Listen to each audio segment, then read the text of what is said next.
Iya. Lahir di Pontianak pada tanggal 18 Desember tahun 1950.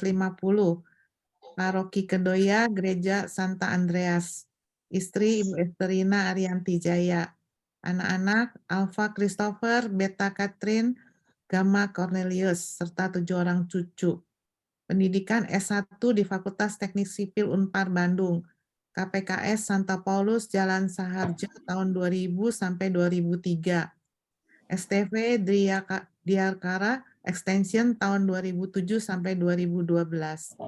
Pelayanan sebagai tim pewarta KKI KAJ periode 2020 sampai 2022. Pewartaan devosi kerahiman ilahi di beberapa daerah seperti Pemantang Siantar, Flores, Sumba, Ketapang, Kalimantan Barat, Manado, juga beberapa tempat di Sarawak dan Sabah. Inilah biodata dari Pak Haryanto. Ya, sekali lagi Shalom. Shalom. Kelihatannya saya paling tua di sini ya. Enggak juga. Enggak juga ya. Saya Saya punya beberapa teman dari Aloysius Talk, mungkin ada di Sydney, tapi mungkin mereka bukan berdevosi ke kerahiman ya, mungkin belum ya. ex Aloysius ya? Iya, belum tahu ya. Nanti saya jelasin. Iya. Saya jelasin. Tahun 67 ya, 67 saya dari Pontianak berangkat ke Aloysius. Saya masuk Aloysius tahun 67. 69 selesai ya. Terus daftar ke Unpar ya, Teknik Sipil. Di situ kuliah sampai tahun 76. Ya. Ketemu Esther tahun berapa, tahu nggak, Bu? Waktu saya SMA kelas 1. Esther masih umur 11 ya. Jadi Santa Angela sama Santa Aloysius nih ceritanya. Betul. Dari dancing dong. Tapi pacarannya sih mulai waktu kuliah, waktu saya sudah tingkat 3 ya, jadi waktu di Unpar ya, di Teknik Sipil. Jadi kenalnya, awalnya saya kenal di Katedral di Bandung. Ya, saya sama kakak saya di situ, saya bilang ini anak lucu. Dia umurnya baru 10 tahun, 11 tahun kayaknya, Esther waktu itu. Belum Katolik. Ya. Nah, ceritanya kita berdua ketemu, ya. Akhirnya saya lulus tahun 76, dia masuk ke Unpar, dia ekonomi. Ya, Esthernya itu, ya. Nah, kami berdua mengenal tentang devosi ini ya di tahun 2000. Sebelumnya nggak tahu, Bu, apa itu devosi. Nggak ngerti kita. Ya, kita datang melakukan jalan salib, kita ikut. Ya, Jumat pertama kita ikut.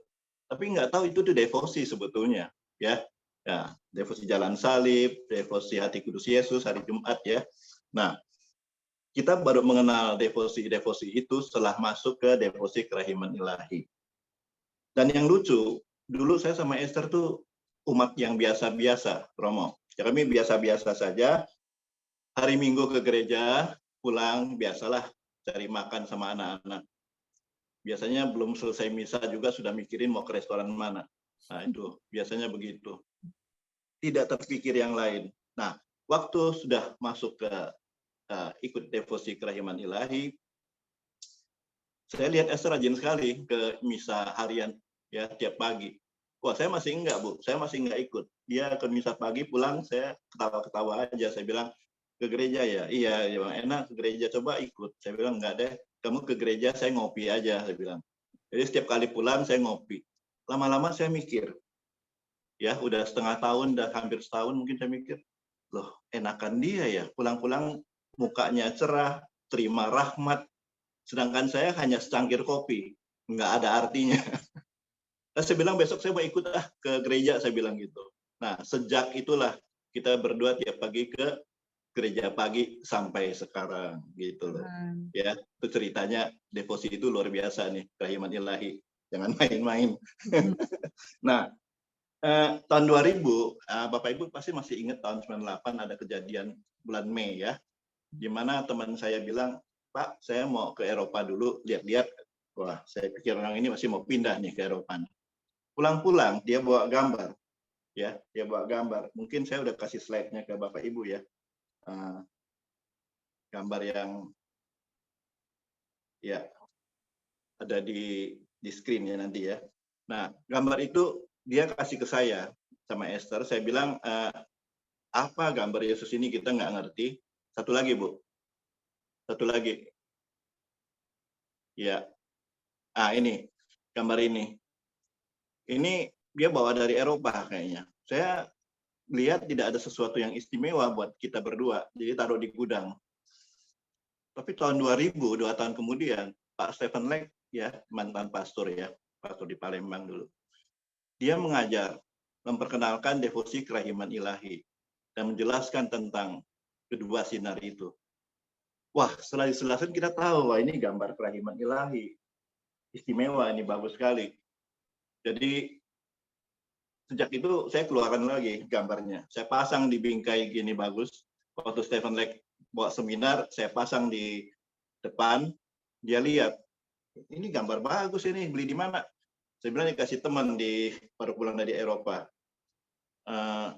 Tapi ini nggak sah di gambar ini. Wah, saya kaget juga. Kenapa nggak sah, Pak Stephen? Nggak ada tulisan di bawahnya. Ya kita belum ngerti waktu itu ya. Nanti saya ajarkan, nanti Bapak Ibu bisa lihat apa yang jadi nggak sah itu.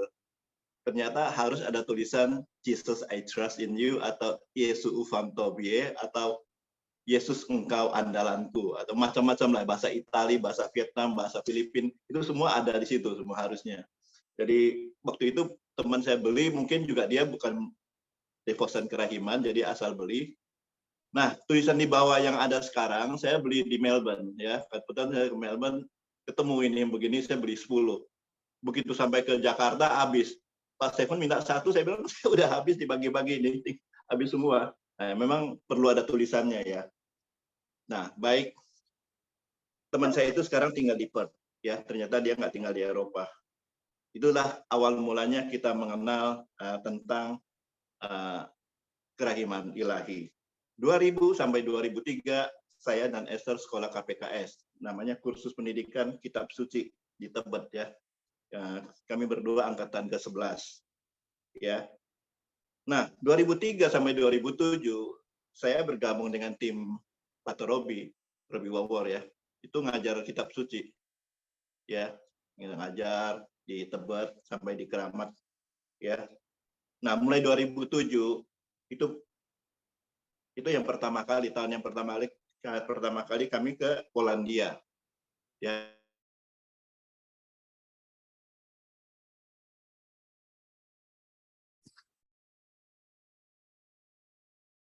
Cuman dia tahu.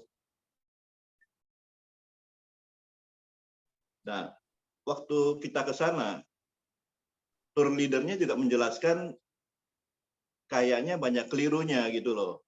Nah, kita pakai Stella Kuarta waktu itu.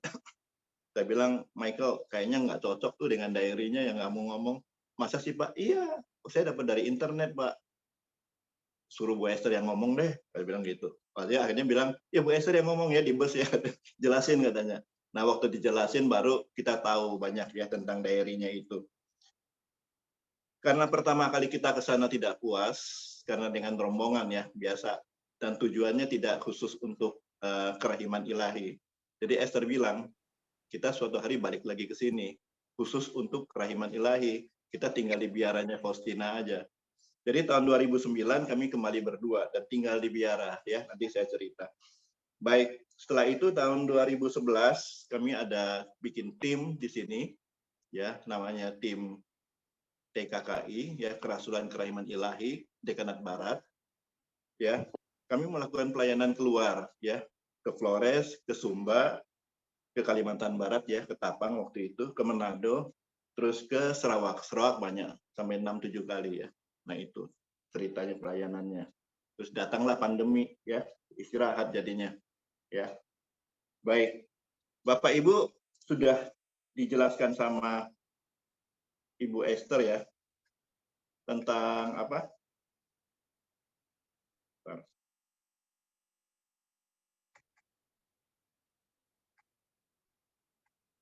Tentang riwayat hidup Faustina ya.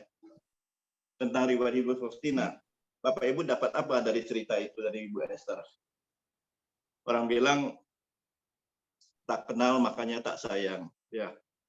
Jadi kalau kita sudah diceritakan tentang riwayat hidupnya, paling tidak kita tahu karakter-karakter istimewanya ya, khususnya dari Faustina. Nah, Faustina ini periang, ya, dia periang, suka bergaul. Jadi kalau dia ketemu teman-temannya ya, bawaannya tuh periang, ya, itu Faustina, ya.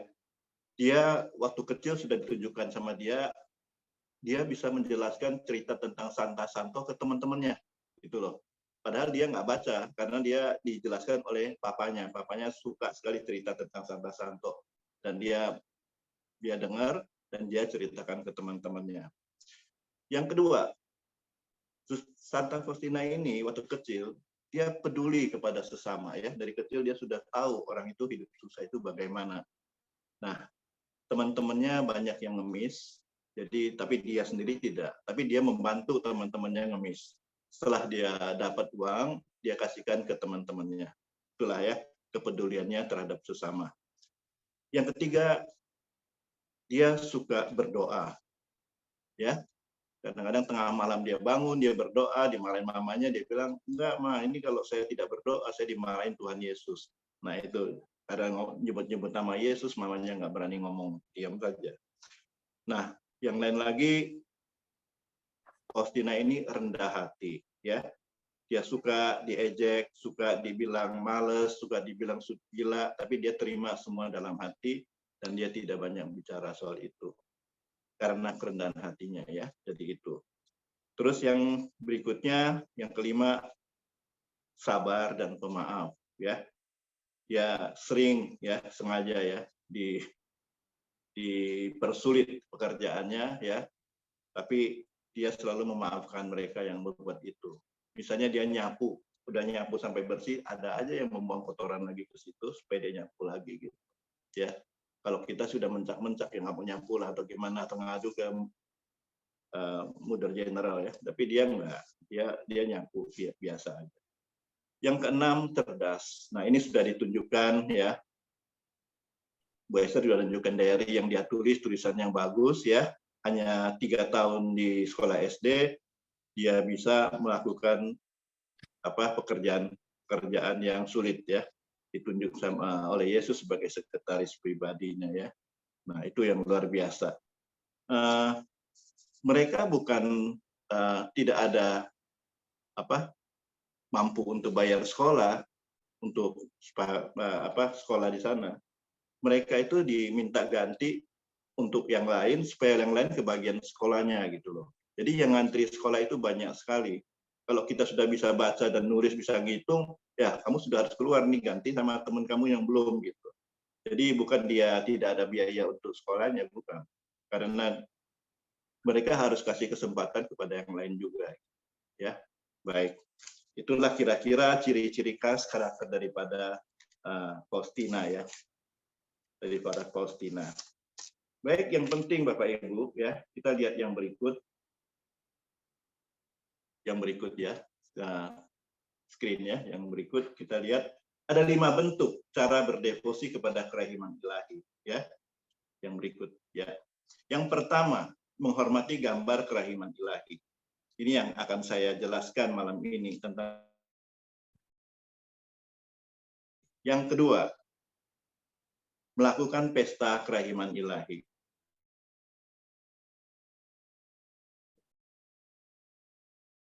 Ya, orang lain ya, pengajar yang lain. Yang ketiga, berdoa koronka ya. Keempat, melakukan jam kerahiman ilahi. Yang kelima, melakukan penyebar luasan ya devosi kepada kerahiman ilahi, kerasulan kerahiman ilahi. Itu ada 5 cara, 5 bentuk gitu. Nah, kita akan menjelaskan malam ini yang pertama ini ya, menghormati gambar kerahiman ilahi.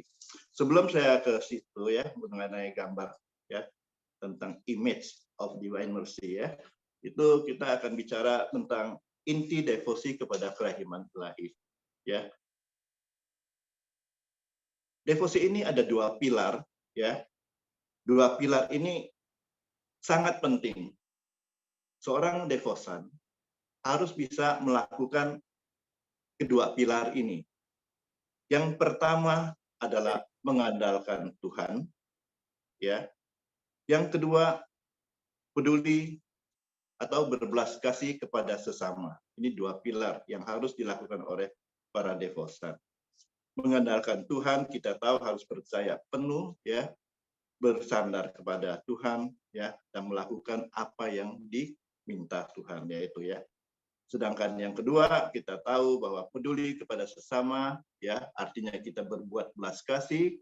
Tuhan Yesus mengajarkan 3 cara, melalui perbuatan, melalui perkataan, dan melalui doa. Nah, 3 hal ini kalau mau diperdalam lagi bisa makan 1 session lagi tuh, lain tersendiri ya.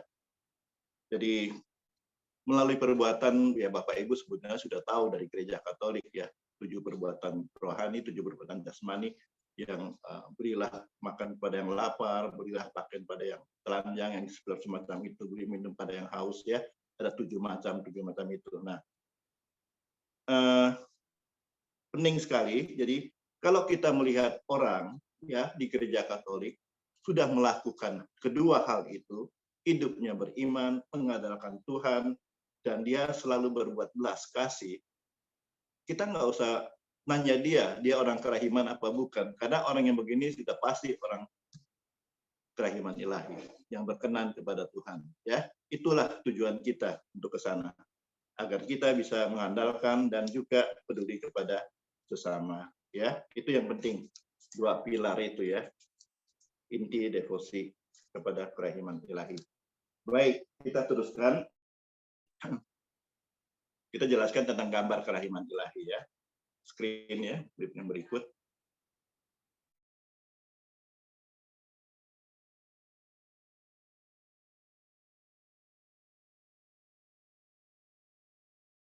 Kan buku harian dengan devosi tersebut. Paling banyak wahyunya mengenai gambar kerahiman ilahi. Ya. Jadi dari devosi ini Yesus memberikan 82 wahyu. Jadi Bapak Ibu kemarin sudah ditunjukkan oleh Bu Esther ya, diary ini. Ya, di dalam diary ini ada cerita Yesus mewahyukan diri 82 kali.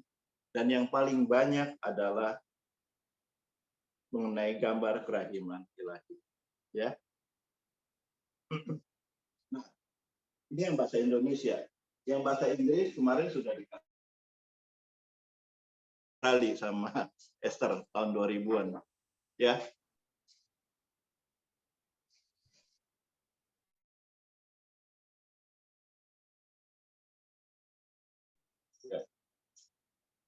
Nah, waktu itu tahun 2000 belum ada terjemahan yang bahasa Indonesia. Jadi semua yang bahasa Inggris yang ada di Melbourne kita beli semua. Apa aja, asal-asal di Banmersey-nya ada kerahimannya kita beli.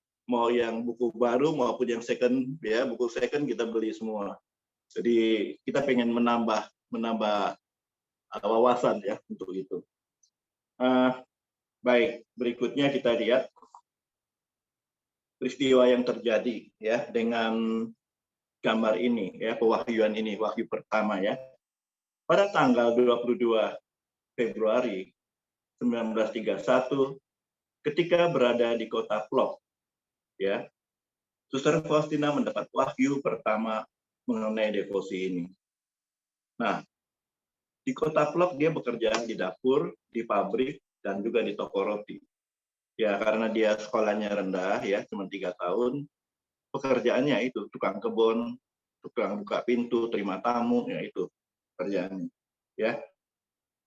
Nah, kota Plock itu kota kecil dekat Warsawa. Nanti Bapak Ibu, Bu Yulia ke sana, ya jangan lupa mampir ke Plock, ya dekat Warsawa. Jangan sudah di Krakau baru ingat Plock, jauh sekali itu, bisa setengah hari ke sana nanti. Jadi kalau sudah di Warsawa, sekalian ke Plock, ya. Baik. Nah, yang berikutnya adalah biara, ya, biara di kota Plock. Ya, saya sama Esther belum ke sana, ya. Nah, kalau kita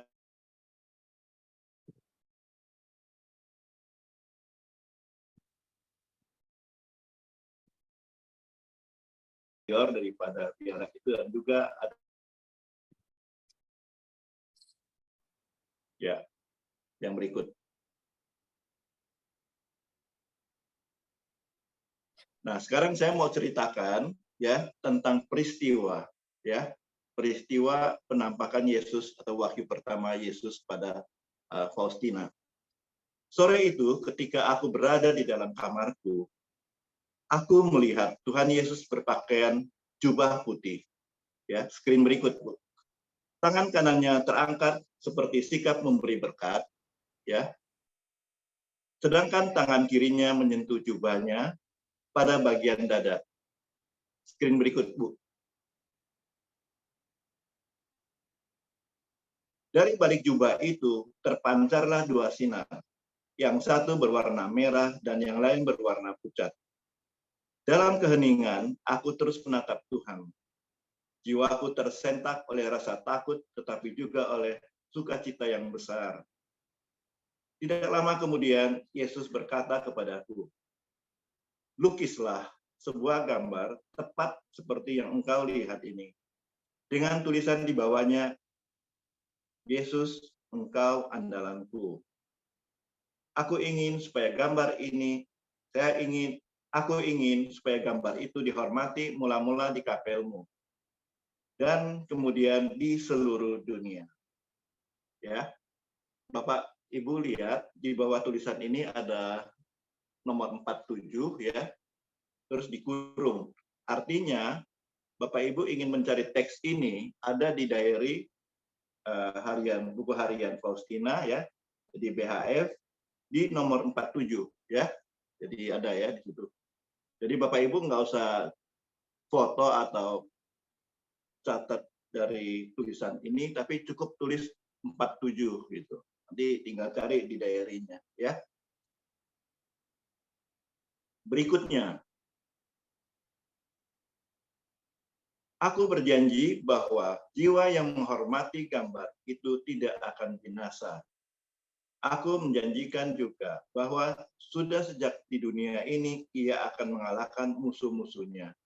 Khususnya pada saat kematian, aku sendiri akan membelanya bagaikan kemuliaanku sendiri. Jadi Yesus sendiri berjanji bahwa orang yang menghormati gambar kerahiman tidak akan binasa. Artinya tidak akan dicampakkan ke neraka, pasti masuk surga. Itu janji dari Yesus. Ya, dan sewaktu orang ini hidup di dunia, ya, dia sudah menghormati kerahiman, itu dia akan mengalahkan musuh-musuhnya, yaitu iblis-iblis. Ya, itu maksudnya gitu. Nah, pada saat kematian, Yesus sendiri akan datang membelanya bagaikan kemuliaan Yesus sendiri. Luar biasa ya. Itu ada di ya. Baik. Nah, ini yang berikutnya. Berikutnya adalah gambar biara di Vilnius. Ya, yang di bawah adalah gambar rumah si pelukis yang melukis gambar Yesus. Nah, Ibu Yulia kalau ke Polandia, kalau bisa sekalian ke Vilnius. Ya, Lituania. Kalau dulu saya sama Esther ke Moskow dulu karena lebih dekat.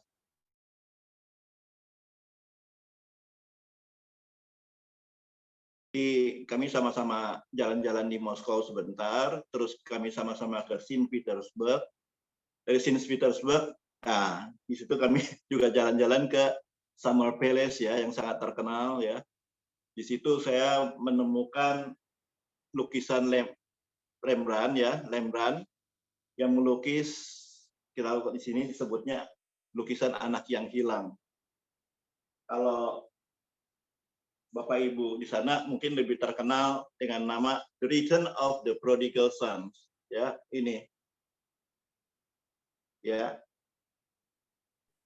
The Return of the Prodigal Son. Ya. Cerita ini sangat terkenal di Injil ya. Itu perumpamaan tentang Allah yang Maha Rahim ya, tentang anak yang hilang itu ya. Di situ ada gambar lukisan asli daripada Rembrandt, lukis Belanda ya. Nah, kami sampai ke Lituania waktu itu nggak ada guide. Jadi kita minta secara kuartal carikan guide buat kita di sana. Jadi datang guide-nya di airport, yang Chinese cuman saya sama Esther, yang lain orang Eropa semua kayaknya. Di situ kita sudah sore, sampai di situ jam 2 lebih, jam 3, dia bilang kerjanya sampai jam 4. Kita masih ada waktu 1 jam lebih. Waktu 1 jam lebih dia bisa bawa kita jalan-jalan, lihat gereja, lihat tempat-tempat penting, dan besok dia bilang kamu bisa jalan kaki sendiri, karena kota ini, kota Vilnius ini, ada kota baru dan kota lama. Kota lamanya sangat indah, seperti di Swiss gitu ya. Nah, kami dibawa jalan-jalan 1 jam lebih, tetap bayar 1 hari buat dia. Nah, mencari rumah ini ternyata nggak gampang besoknya. Ya, kami berdua tinggal di Holiday Inn ya, di hotel. Kami jalan dari jam 8 pagi sampai jam 12 baru ketemu biara ini. Tadinya sudah lihat biara ini, tapi nggak mirip biara, jadi kita nggak masuk. Jadi akhirnya mampir ke kapel, kita adorasi berdua, mohon sama Tuhan supaya dikasih petunjuk. Setelah itu saya duduk-duduk di luar kapel, di tangga. Saya bilang ke Esther, Sanna Faustina pasti sering ke sini waktu dia dia bertugas di sini, ya. Karena kapel ini pasti sering didatengin, adorasi. Dia paling setelah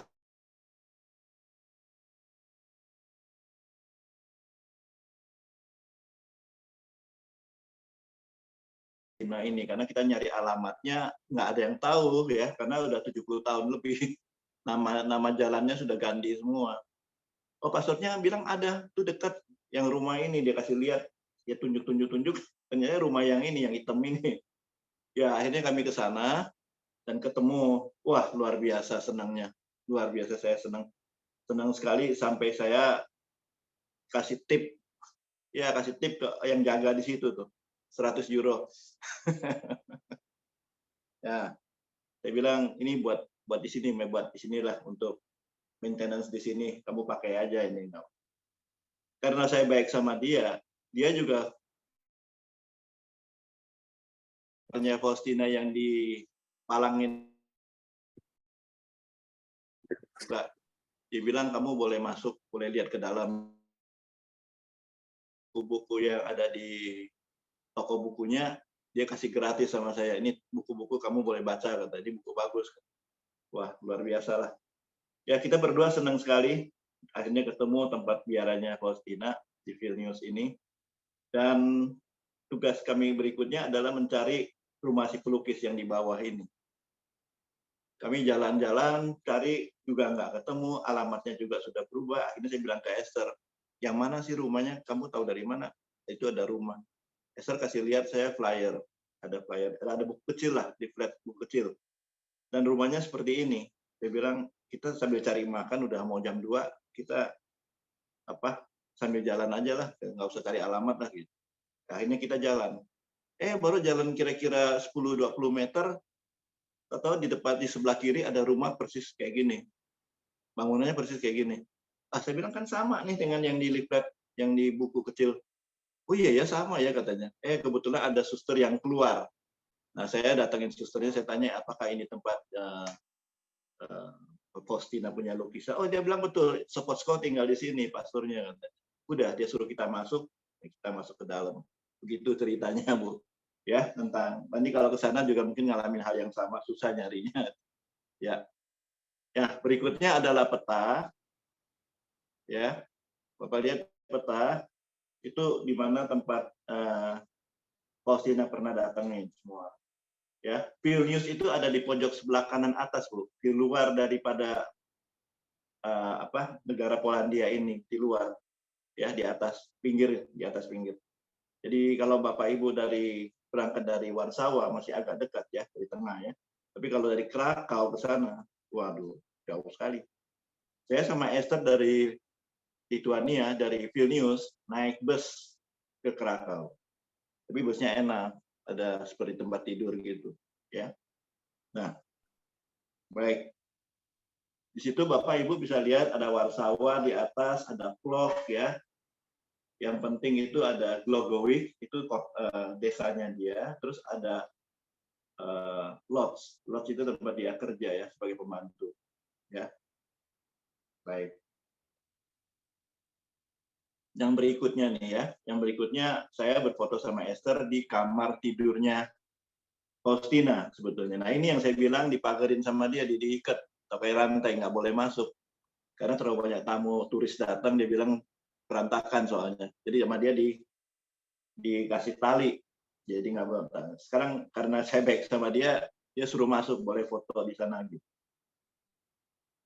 Nah berikutnya lagi kita lihat Esther foto di rumah si pelukis ya, pelukis. Yang sebelahnya adalah ada Pastor Sopotsko ya. Nah, Pastor Sopotsko inilah pembimbing rohaninya Faustina, dan dialah yang mencarikan pelukis untuk Faustina untuk melukis Yesus.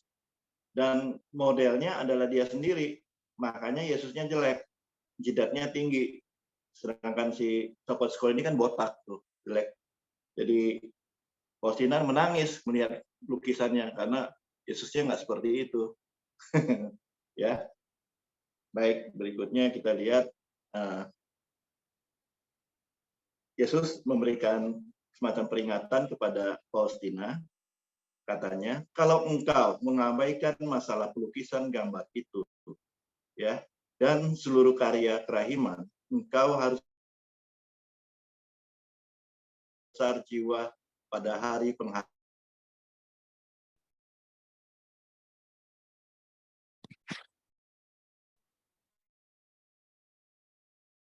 kepada Faustina supaya dia serius dengan soal lukisan ini yang diminta sama Yesus. Jangan sampai lupa, jangan sampai diabaikan.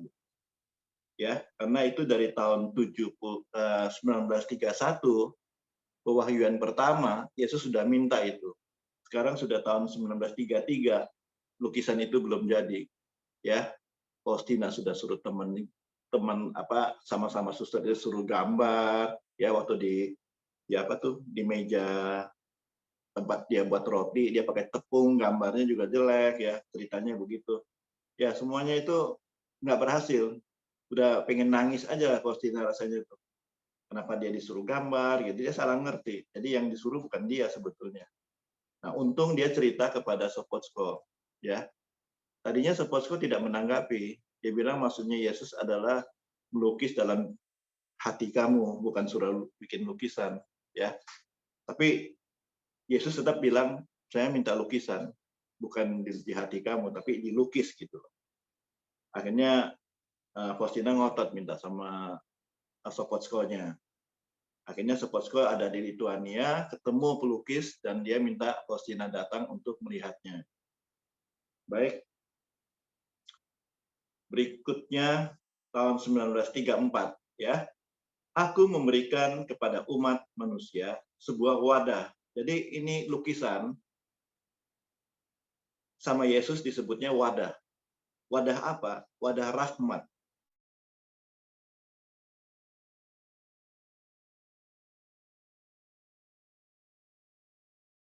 Dan Yesus menekankan tentang tulisan di bawahnya itu loh. Ya, Yesus engkau andalanku. Pasti yang di Polandia ya Yesu ufam tobie ya, pasti gitu. Kalau di Amerika Jesus I trust in you. Apapun yang mereka tulis, mereka tidak pernah berdebat dan memperbedakan itu. Karena itulah kehebatan daripada gereja Katolik ini. Mereka tidak meributkan soal terjemahan yang tidak cocok, tidak sama, kurang lebih. Kita Injilnya banyak bahasa lain. Ada bahasa Inggris, ada bahasa Polandia, ada bahasa apa. Pasti ada perbedaan-perbedaan sedikit-sedikit, tapi mereka tidak persoalkan. Begitupun soal gambar ini, ya, soal tulisan di bawahnya gitu. Tidak terlalu dipersoalkan. Gitu. Yang penting maknanya sama, tujuannya sama. Jadi Yesus bilang, waktu kita melihat gambar ini, dengan tulisan di bawahnya, Yesus engkau andalanku. Seolah-olah kita memberikan tanda tangan komitmen kepada Yesus. Ya, Yesus, saya percaya engkau adalah Maha Rahim. Itu aja. semacam itu. Baik, lanjut. Nah, di sini diceritakan di tahun 1934 lukisannya sudah selesai ya. Faustina sedih dan menangis karena gambar yang dibuat oleh pelukis Evgeniusz Kazimierowski tidak seindah yang seperti Yesus yang dilihatnya, ya. Karena Yesus yang dilihatnya tuh jauh lebih bagus, jauh lebih cakep, ya. Yesus bilang apa? Oh, jangan sedih. Bukan dalam indahnya warna, bukan pula dalam bagusnya kuas terletak kebesaran dari gambar ini, tetapi dalam rahmatku. Jadi penekanan Yesus adalah rahmat yang terkandung dalam gambar ini. Itu yang perlu kalian minta, ya, rahmat yang ada di dalam itu. Bukan indahnya lukisan, kita mandang sambil menikmati indahnya lukisan, bukan. Tapi rahmat yang terkandung di dalamnya itu, ya. Nah, di bawah ini ada sedikit foto kecil, itulah ya, Evgeniusz Kazimierowski, ya, orang ini yang pelukisnya itu, ya. Setelah dia melukis ini, ya, gambar yang sebelah kiri ini adalah gambar asli daripada Yesus, ya, gambar daripada gambar kerahiman ilahi. Jadi Bapak Ibu kalau ke Polandia, ke Vilnius melihat gambar aslinya persis yang seperti ada di sebelah depan kiri ini, ya. Ini yang aslinya. Jadi bukan yang kita lihat sekarang yang sudah ada sekarang. Yang kita lihat sekarang itu adalah dari pelukis lainnya, ya, dari Adolf Hitler, ya. Ini lukisannya lebih bagus, tapi itu Faustina nggak pernah lihat yang itu. Baik, kita lihat berikut penjelasan tentang kedua sinar itu. Faustina diberi penjelasan tentang dua sinar pada Yesus. Sinar pucat melambangkan air yang menguduskan jiwa-jiwa. Jadi sinar pucat yang putih itu bukan putih, sebenarnya pucat karena air itu tidak ada warna, pucat bening sebetulnya. Ya, sinar bening atau sinar pucat melambangkan air yang menguduskan jiwa-jiwa pada saat kita dibaptis itu, ya. Nah, sinar merah melambangkan darah yang memberikan kehidupan pada jiwa-jiwa. Merah, ya. Merah itu menandakan darah, ya, yang memberikan hidup pada jiwa-jiwa itu. Ya, berikut ada satu peristiwa, ya, yang unik terjadi tapi sangat terkenal, ya, tanggal 26 Oktober tahun 1934. Di mana pada saat pukul 17.50, ya, hampir jam 6, mereka mau makan malam. Faustina dan beberapa anak asrama berjalan dari taman ke ruang makan untuk makan malam. Ketika itu aku melihat Tuhan Yesus di atas kapel kami. Ia memandang aku persis seperti ketika pertama kali aku melihat dia. Jadi persis pada wahyu pertama itu. Dan persis seperti yang dilukiskan dalam gambar. Kedua sinar yang memancar dari hati Yesus menyinari kapel kami, balai kesehatan, dan kemudian ke seluruh kota. Jadi sinar itu keluar semua, ya, kemana-mana gitu. Dan meluas ke seluruh dunia.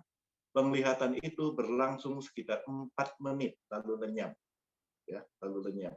Berikut kita lihat salah satu dari anak-anak, ya, anak perempuan itu yang berjalan bersamaku juga melihat sinar, ya. Anak perempuan ini juga melihat sinar, ya. Tetapi ia tidak melihat Yesus. Dan ia tidak tahu dari mana sinar itu berasal. Dengan berapi-api, ia bercerita kepada anak-anak yang lain. Mereka mulai mentertawakannya dan mengatakan bahwa ia sedang berkhayal. Atau barangkali itu adalah sinar yang dipancarkan oleh pesawat terbang yang sedang melintas. Tetapi ia tetap bersikukuh pada keyakinannya bahwa ia berkata belum pernah ia lihat sinar seperti itu sebelumnya.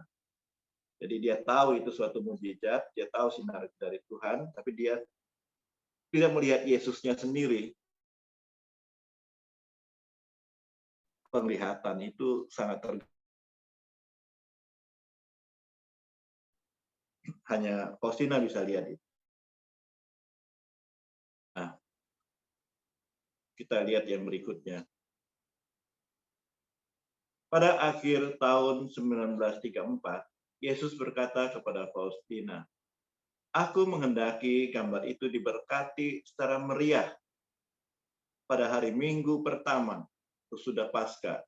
Jadi Paskah dirayakan, baru seminggu kemudian.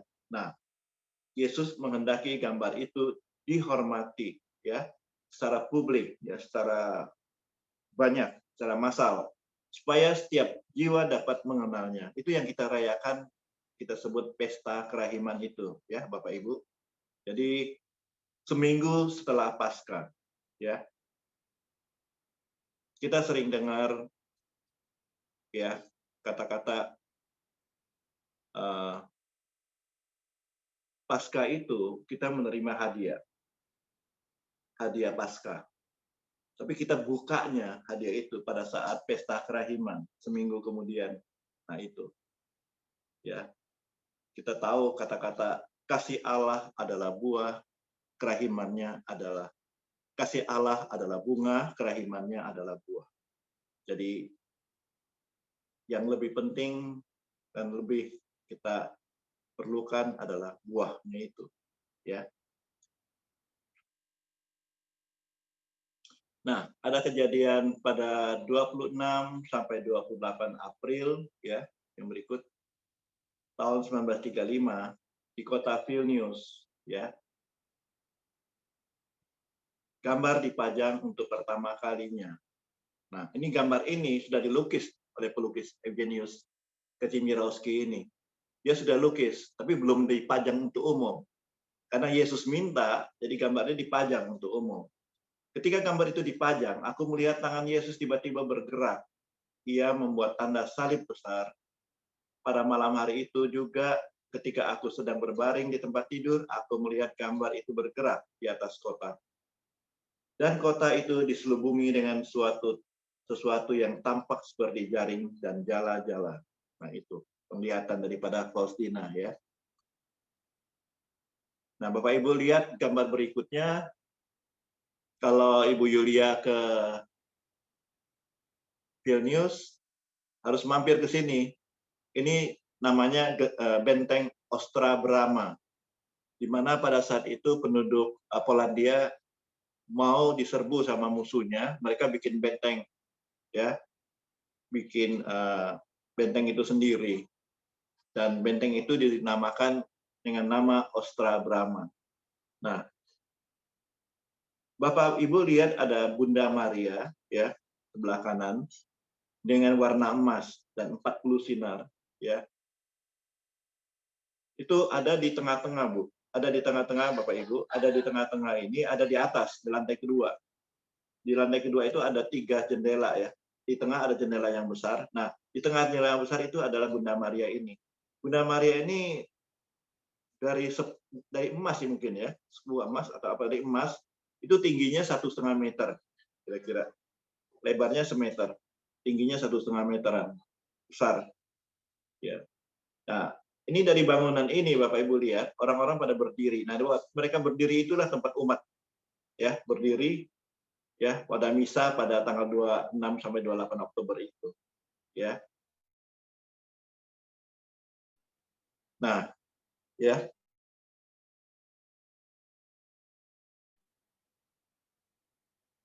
di situ ada gambar kerahiman, ya, di atas sebelah kiri.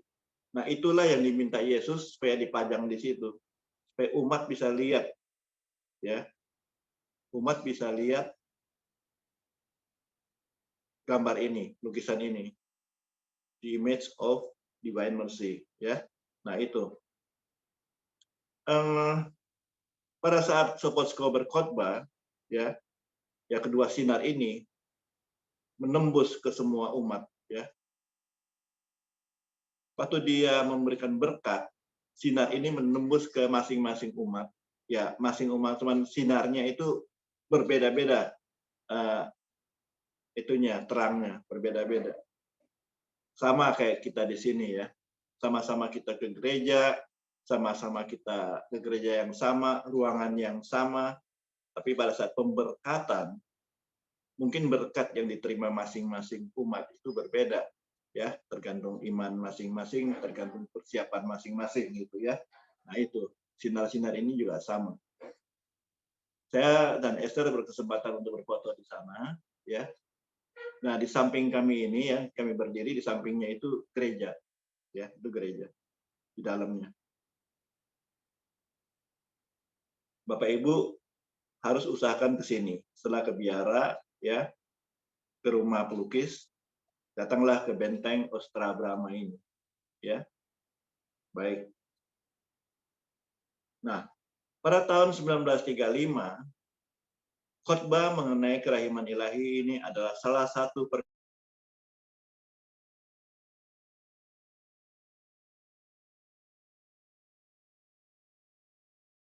tentang kerahiman Tuhan. Sinar menembus hati orang-orang yang berhimpun di sana, tetapi tidak merata. Nah itu yang saya sebut tadi itu, ya. Sinar-sinar itu menembus ke hati masing-masing orang yang berhimpun di sana, tapi tidak merata. Saat itu aku mendengar kata-kata ini, engkau adalah saksi kerahimanku untuk selama-lamanya. Engkau akan berdiri di hadapan tahtaku sebagai saksi hidup atas kerahimanku. Jadi Bapak Ibu nanti kalau ketemu Yesus, maaf ya, kita semua suatu hari akan ketemu Yesus, yakin ya.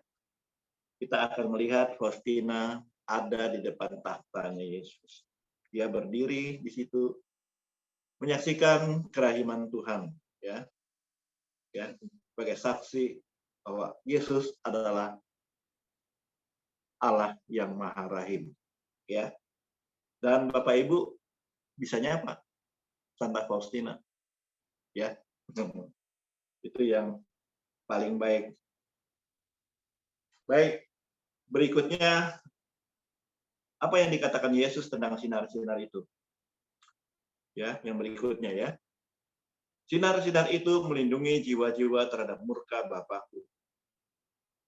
Ya, artinya orang-orang itu dilindungi, ya, jiwa-jiwanya itu melalui sinar-sinar ini. Artinya mempersatukan manusia dengan Allah. Sinar-sinar itu memancar dari kedalaman hati manusia Yesus. Dan sinar-sinar itu disebut sinar-sinar kerahiman. Ya, itulah ya sinar-sinar ini. Nah, sinar-sinar ini ada karena kita ingat waktu Yesus wafat, ya ada serdadu yang masih ragu-ragu, ya pengen tahu apa Yesus wafat apa tidak. Dia tusuk, ya rusuk Yesus dengan tombaknya. Maka memancarlah air dan darah, ya sampai ke membasahi wajahnya semua. Nah, darah dan air tuh ini sinar-sinar ini, sinar-sinar kerahiman ini. Itu yang Yesus maksud. Yaitu. Baik. Yang berikutnya lagi kita melihat penjelasan ya tentang gambar ya kerahiman ini. Sebutkanlah unsur-unsur yang seharusnya ada dalam gambar kerahiman ilahi. Yang pertama ya kita lihat Yesus berjubah putih dalam posisi berdiri berjalan. Artinya dia langkahnya kakinya tidak rata. Artinya dalam posisi dia bergerak ya. Kaki kirinya lebih maju satu. Artinya dia bergegas maju ke depan. Ya. Jubahnya putih ya, jubahnya putih ya.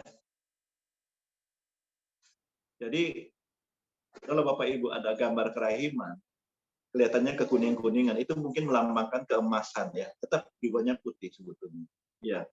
Nah, yang berikut, bekas-bekas luka harus tampak pada tangan dan kakinya.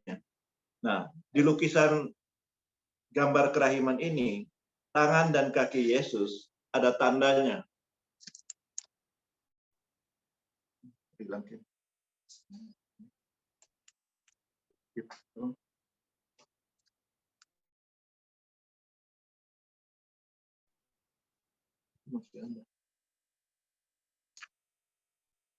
Ya. Baik, saya ulangin lagi.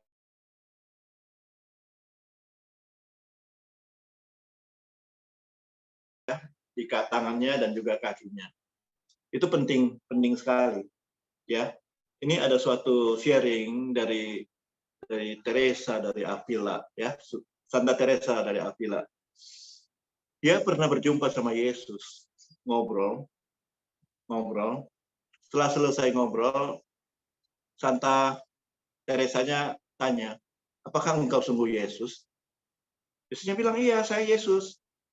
Kenapa nggak ada tanda-tanda bekas paku di tanganmu dan kaki? Langsung muka Yesusnya berubah, menyeringai, akhirnya berubah jadi setan.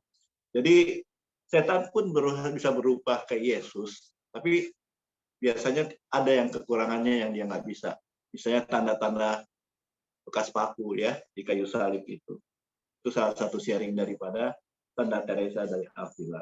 Ya, baik. Kita lihat lagi tangan kanan terangkat ke setinggi bahu untuk memberkati ya. Kita lihat tangan kanan Yesus ya. Tangan kiri membuka sedikit jubah di bagian dada. Ya, dia menuju ke dadanya. Ya, dari dada yang sedikit terbuka keluarlah dua sinar. Tatapan Yesus seharusnya seperti tatapan di salib. Nah, banyak orang nggak tahu pada saat Yesus disalib, tatapan matanya bagaimana? Karena tatapan mata di salib itu sangat kecil ya, jadi kita nggak bisa lihat bagaimana tatapannya. Nah, Yesus menjelaskan, tatapan mata saya di salib itu sama dengan tatapan mata saya di gambar kerahiman ilahi ini. Ya,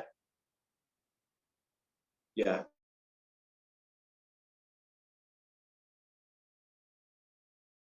Gambar ini, image of divine mercy,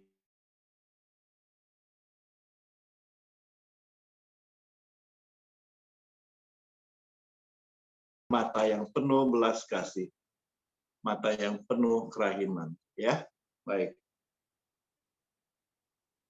Yang berikut, tahun 1935, Yesus menyebut sinar-sinar itu kerahiman. Ya, udah ya. Lalu ia menjelaskan sinar itu melambangkan darah dan air mengalir dari sambung yang ditusuk. Oke, ini sudah. Yang berikut, ada sinar merah dan pucat, bukan putih. Darah dan air mengacu pada dua sakramen utama, ya. Sakramen baptis dan sakramen ekaristi, ya. Tetapi sinar-sinar itu mencakup sakramen-sakramen lain juga.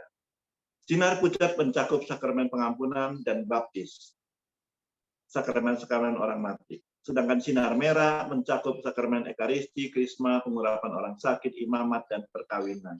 Sakramen-sakramen orang hidup. Baik, ada janji-janji Yesus ya menyangkut gambar kerahiman ini.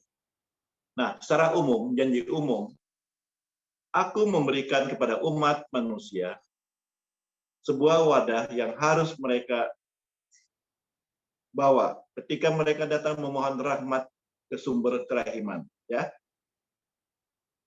Paling bagus pada saat jam 3 siang, ya. Aku memberikan kepada umat manusia sebuah wadah yang harus mereka bawa ketika mereka datang memohon rahmat ke sumber kerahiman. Ada 3 janji khusus. Pertama, keselamatan kekal. Kedua, kemajuan di jalan menuju kesucian. Ketiga, kematian yang baik. Jadi yang pertama, kita akan memperoleh kehidupan kekal. Yang kedua, kita akan hidup suci di dalam kehidupan dunia ini. Yang ketiga, kematiannya itu akan dengan lega dan dengan happy, ya, dengan hati yang tenang, ya. Baik. Nah, janji-janji berikutnya sama dengan yang tadi. Jiwa-jiwa yang menghormati gambar tidak akan binasa. Jiwa itu akan mengalahkan musuh-musuhnya pada saat terutama pada saat kematiannya. Aku sendiri akan membela jiwa itu bagaikan kemuliaanku sendiri. Ya, kita tahu bahwa pada saat kematian si jahat itu akan datang untuk merebut jiwa kita juga. Sehingga ada perebutan jiwa antara malaikat-malaikat dan juga yang jahat ini. Kita perlu ya ada bantuan Tuhan Yesus, ya. Kalau Yesus yang datang sendiri sudah jelas pasti aman, ya. Baik. Yang berikut saya akan sharing, tapi sebelum saya sharing, saya akan membacakan kesimpulan dari penjelasan saya ini, ya. Kesimpulan daripada penjelasan tentang menghormati gambar, ya. Pertama, gambar atau lukisan, image of divine mercy, ya, itu berperan sebagai wadah untuk menimba rahmat dari sumber kerahiman, yaitu Yesus sendiri. Dan sebagai sarana untuk Yesus membagi-bagikan rahmat-Nya, ya. Yang pertama, ya.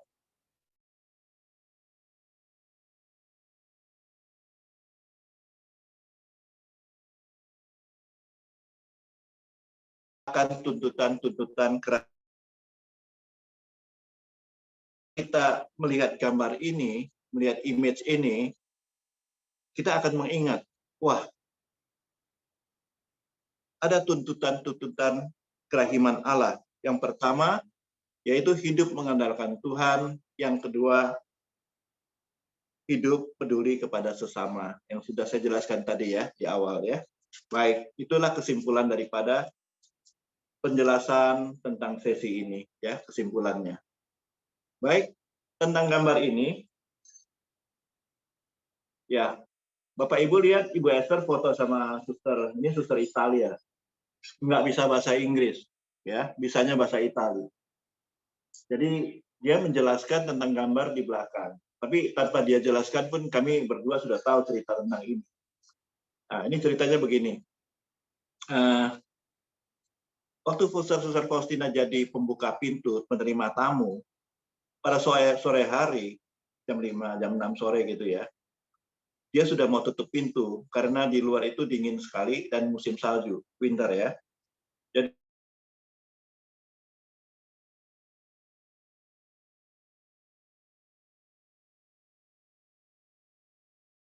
agak menggigil ya. Kita sudah mau tutup. Jadi sudah nggak terima tamu, datang lagi besok saja. Jadi dia mau tutup, tapi pemuda itu bilang, saya sangat lapar, saya minta dikasihani, supaya dikasih makanan. Nah, Suster Faustina orang yang baik, dia bilang tunggu sebentar, saya lihat ke dapur ada nggak. Dia ke dapur, lihat ternyata makanan sudah dibawa ke ruang makan ya. Sisa-sisa ada ya, sisa-sisa remah-remah roti yang dipotong-potong ada, sisa roti ada. Terus dia ambil sama dia, dimasukin ke mangkok, dia ke dapur lihat ada panci, ada sisa sop sedikit, dia tuang dari panci itu, dan dia bawalah ke pengemis tadi. Di depan pintu, pengemisnya disuruh masuk, dia tutup pintunya karena dingin, pengemisnya minum. Tangannya gemetar dan dia minum. Setelah minum, pengemisnya bilang terima kasih banyak. Dia bilang, inilah yang membuat saya, kenapa saya mau ke sini minta belas kasihan. Karena di surga saya sudah mendengar, ya, di surga saya sudah mendengar pujian-pujian kepada Tuhan karena perbuatan belas kasih-Mu. Sambil ngomong gitu, Yesus kembalikan mangkok dan hilang, lenyap dari pandangannya. Jadi itu ternyata pengemis tadi adalah Yesus yang menyamar. Ya. Nah, itu cerita sharing tentang gambar yang ada di belakang ini, kelihatan Yesus lagi mengembalikan mangkok kepada Faustina. Ya, oke, yang berikut. Nah, ini adalah yang berikut adalah pintu masuknya, ya, pintu masuk ke tadi pengemisnya mau ke atas ya, mau masuk, ya, Faustina bukakan pintu, ya. Baik, ini sharing yang terakhir saya ya. Nanti masuk tanya jawab setelah ini. Yang berikut ya. Yang berikut sharing saya yang terakhir. Ini cerita tentang Ugo Vesta ya. Gambar ini menunjukkan Ugo Vesta sebelum disembuhkan. Bapak Ibu lihat Ugo Vesta yang pakai kacamata membawa gambar kerahiman diberkati oleh Bapak Paus Yohanes Paulus II. Nah, ceritanya begini. Ugo Vesta lahir di Vicenza, Italia pada tahun 1951. Sejak mudanya ia menderita multiple sclerosis yang membuatnya lumpuh dan bungkuk. Dan ia juga mengidap penyakit ayan, epilepsi ya. Ia sudah berobat ke dokter secara rutin, tetapi para dokter tidak dapat berbuat banyak. Akhirnya dia memutuskan berdoa saja. Pada tanggal 28 April 1990, ia pergi ziarah ke Roma. Di sana ia bertemu dengan para suster dari kongregasi Ibu Teresa dari Kalkuta yang mengajaknya untuk beretret ke Trente. Tetapi Ugo menolaknya. Dia pikir, buat apa ya ke sana gitu loh. Sewaktu berpisah, Ugo diberi sebuah medali dan beberapa gambar kerahiman ilahi. Besoknya, tanggal 29 April 1990, Ugo Vesta bertatap muka dengan Bapak Paus Yohanes Paulus II, dan ia menceritakan keadaannya. Bapak Paus mengatakan, apa yang engkau khawatirkan dengan gambar itu di tangannya? Jadi apa yang kamu khawatirkan kalau sudah ada gambar Yesus di tanganmu, gitu loh. Percayalah sepenuhnya kepada Yesus dan mohon kepada Santa Faustina. Begitulah nasihat Bapak Paus. Atas nasihat-nasihat itu, Ugo berangkat ke Trente besoknya, dan di sanalah ia berdoa di hadapan gambar kerahiman ilahi. Pada hari keempat, dalam doa itu, di hadapan gambar itu, ia melihat tangan Yesus keluar dari gambar itu, dan hampir menyentuh dia, sehingga ia merasakan aliran panas dalam tubuhnya, dan tiba-tiba ia berdiri dan melihat Yesus ada di hadapannya. Dan ia mendengar Yesus berkata, bangun dan berjalanlah. Ia mulai berjalan dan semua sakitnya hilang dan ia sembuh. Pada tanggal 19 Agustus 1990, Ugo kembali ke Vatikan untuk berterima kasih kepada Bapak Paus. Karena atas nasihat beliaulah ia sembuh total. Dan juga ia memberikan gambar yang sudah dibubuhi tanda tangan ya orang-orang yang menyaksikan mujizat itu terjadi di sana. Sekarang Ugo Vesta sudah mempersembahkan hidupnya untuk Yesus, dan ia bekerja sukarela untuk devosi kepada kerahiman ilahi di